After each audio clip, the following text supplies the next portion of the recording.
the news is APC governorship candidate in Plateau State, Nentawe Yilwatda. Thank you for joining us on TVC News at 10. Well, let's begin by getting your thought on the level of preparedness of INEC for this election. You're a former resident electoral commissioner. Would you say the extension of the governorship and state assembly polls is justified? Yeah, I think it was good for Nigerians to be more prepared, especially INEC itself. Getting the beavers set requires charging it, requires updating the resources on it, and it will take some days to get that done. And normally, sensitive material should be at the location at the RA at least 3 days before the general election.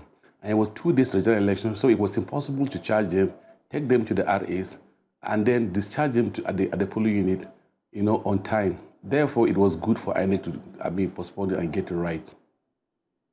Let's talk about your chances in Saturday's elections. We noted the action now of your party, the performance of your party in the presidential and national assembly elections. What do you think are your chances? Very, very optimistic. We move around more than any other candidate across the communities. The solution we provide to people is organic. People have taken ownership of our campaign and ownership of the solution they're generating for themselves. Therefore, people have taken ownership of the campaign itself, and for sure, on Saturday, the vote will be in our favor. For now, what were the steps you took to actually galvanize the people to your side? Very simple. We started by getting a people-driven community service, community engagement. We did community engagement in 197 wards out of 207. We ensured also that we visited all the 57 ethnic nationalities on the plateau, engaged them as entities, brought out the issues that had to do with them. We generated organic solutions to the problems that are on ground on the plateau. The people took ownership of the problems, ownership of the solutions, and they felt it was time for them to move forward. We preach unity. We preach a non-religious, non-tribal, non-violent campaign, and the people of Plateau bought into it. They believe that it's time for Plateau to move forward. And we also preach the fact that we need to build a new economy for Plateau, so that the youths, the women, and other vulnerable groups, we need to build an inclusive economy that all of them should participate in the economy.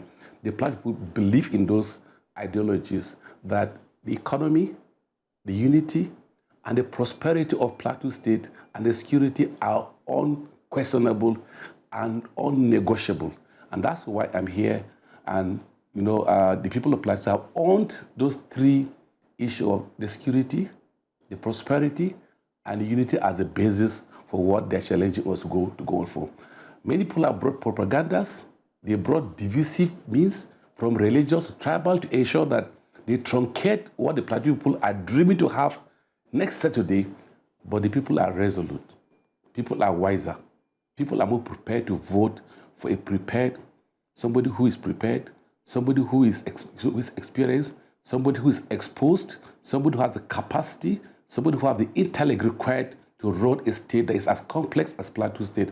And we provided, for every level of complex solution, we provide a solution that is organic at that level for it too.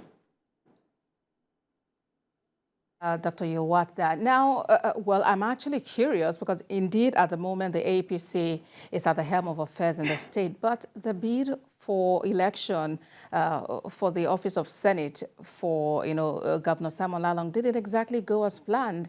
So what are you hoping to do differently, to actually make sure that the people, throng you and support you at the polls? I think this governorship election is completely different from what happened in the presidential election. There was pressure in the state because most of the people in the plateau who are minorities and predominantly Christians and from the northern part of Nigeria believed that the Muslim ticket was not in their favor. So the church and many communities put pressure on members not to go for APC at the national level, which affected us in the senatorial and House of Representatives election. But for this very election, it is an open race. And of course, even with the pressure, we cruise to the second position. Believe you me, we are prepared to make sure that we demonstrate unquestionable character in terms of resilience to ensure that we win this election. And we're prepared, and people are prepared also. You could see the atmosphere on the street, the atmosphere in the markets, the atmosphere in the villages. Everywhere is just APC on the street and in the home of people. People have opened their doors for us. They opened their hearts for us. Can go on and on this, but that's the much we'll be able to take at this time. APC governorship candidate in Plateau State, Nentawe Yilwatda, thank you very much for talking to us on TVC News at 10. Thank you so much. Thank you so much.